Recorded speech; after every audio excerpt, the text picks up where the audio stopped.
Hey guys, Double Jack here, and this is my latest review for the 6th episode of the Stardust Crusaders anime by David Productions. Today's one is called Dark Blue Moon, which is after a certain stand I'll talk about soon. Not many notes on this one either, so it's going to be very quick. I think most of the anime episodes are going to be very quick from now on. I'm not going to go off topic anyway, so here we go. It starts with book well, it's on book 1 of course still. It's chapter 14 that it starts with.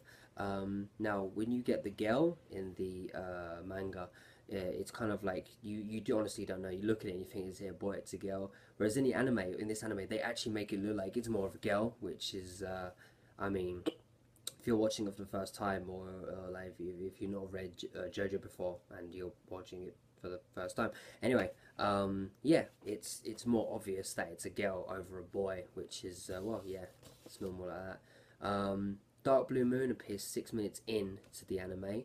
I mean, they don't really. It's basically goes exactly like it does in the manga, so there's no changes there.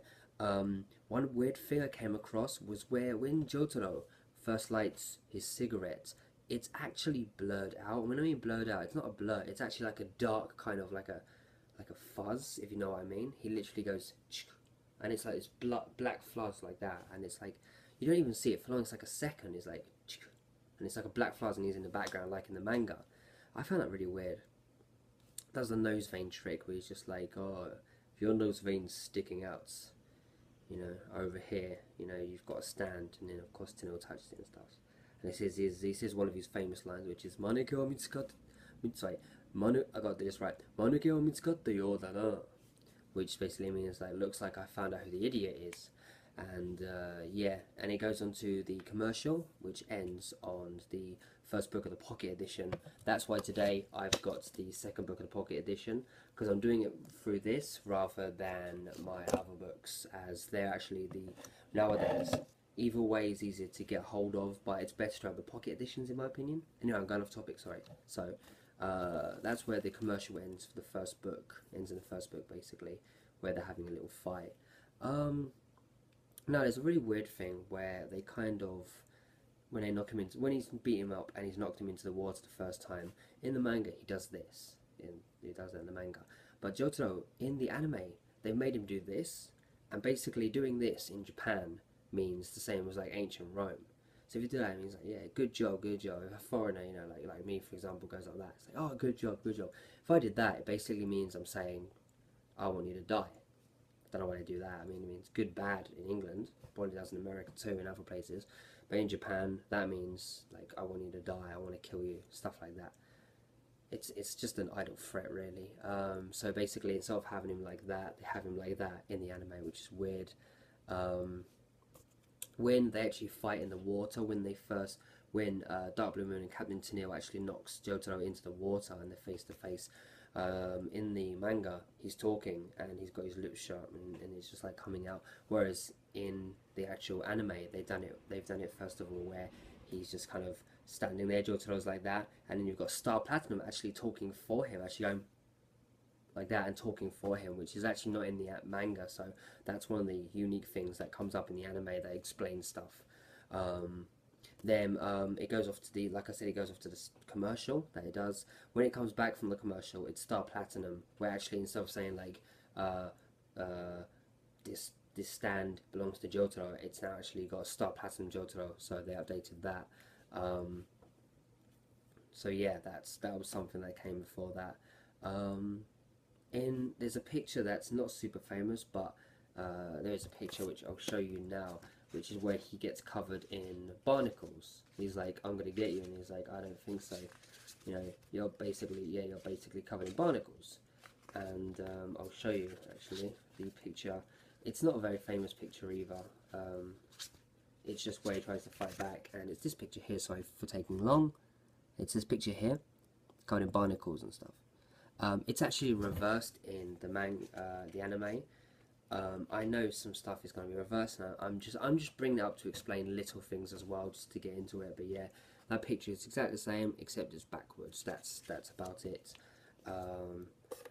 And that's when the first time you see Starfinger, where he's like, Starfinger, like that. This is the first time you see that. Now, I'm going to explain something that's very exciting for the fact that it was known, right? Anime only, because the girl was never named in the manga.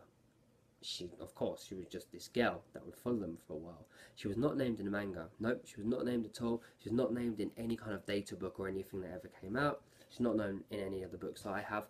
She was named in that anime, this anime, for the first time. In the credits, it said Anne. So now we know her name. I don't know if this is going to be an official thing that Araki Hirohiko is going to go, by the way, yeah, it is Anne. It's really like that. But it's Anne. It's Anne now. Her name is Anne. First time ever in this anime. If you haven't watched anime or if you haven't looked up any Japanese news, you're hearing it first from me. Yeah, like that. So there we go. That's another cool thing. When the commercial comes back, of course, like I say, it goes on to book 2. Book 2, chapter 2, or basically chapter 14. Sorry, 15. Now, there's actually a scene once they defeat Dark Blue Moon. Once Jotaro defeats Dark Blue Moon, there is actually a scene where Dio is supposed to have a little talk. Now I won't get into that because it's not in this episode. It's not at all. They go straight into the fact that you see what's his face come along. You see, you know, they're in a little boat because the boat's exploded. Then it comes back for the final kind of scene, which is about 5 minutes long, less than 5 minutes, and they're in the mini boat. And basically, the girl's like got the water, and she's like, and Joseph's like, "Don't you waste the fucking water!" Oh, you can. He doesn't do that. He just says, "Don't waste the water."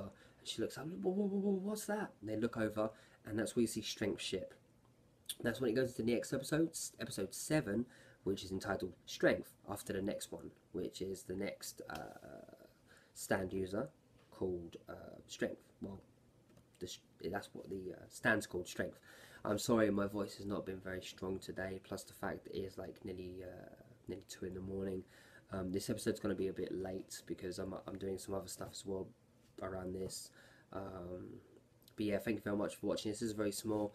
Now with my little review end, it was a good episode. It was just basically the fight between Dark Blue Moon. It was exactly like the manga. I can't fault that. Everything exactly minus the Dio scene was in that. I know the Dio scene will come later, but the fact it wasn't in it is a bit of a mini letdown. It's not an amazing scene, but you know, the more the Dio, the better. That's how I feel anyway.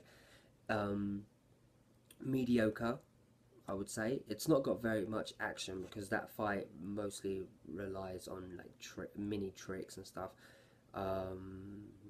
No kind of fan service. The only cool thing they did was saying that her name, the girl in the manga, is named Anne. And I'm talking about the girl, by the way, like I said in the beginning, it's a small little girl with a hat. You look at it and in the manga and it's like, it's a little boy who's stowed on, because the way she speaks in Japanese is very like tomboyish, very boyish, you know, very manly kind of speech. And even when they find out it's a girl, she speaks very manly and stuff. But she was just girl. Then when people said, "Oh, I remember the girl in part 3," it's like, yeah, I remember her. It's actually called Anne now. So that was interesting. That was very interesting. I don't know if the anime made that up or Araki Hirohiko said, yeah, let's just call her Anne. Either which way, it's pretty cool. So yeah, next week I'll do it. But for the review, it was an okay episode. Okay, in my opinion. It hit the right notes. It did everything perfect. But it wasn't super action filled. It wasn't amazingly story filled. But it did exactly like what it did in the manga. It didn't go off topic. It just didn't have the Dio scene, but it did have the name of the girl. That's all I gotta say. It's another very short episode, but thank you very much for watching. I'm amazingly tired. I literally got off work and I'm just running off nothing. I'm like that. So anyway, thank you very much for watching this. Take care. Have a good day, and I'll see you on my next review. I've got another review coming out. I should have done it a few days ago, but I haven't done it. I'll do it soon when I can anyway. So yeah, check anything you want. Miss you guys, love you guys. But thank you very much, and everybody, ready? Button press. I'm gonna rock it. Yeah, you ready?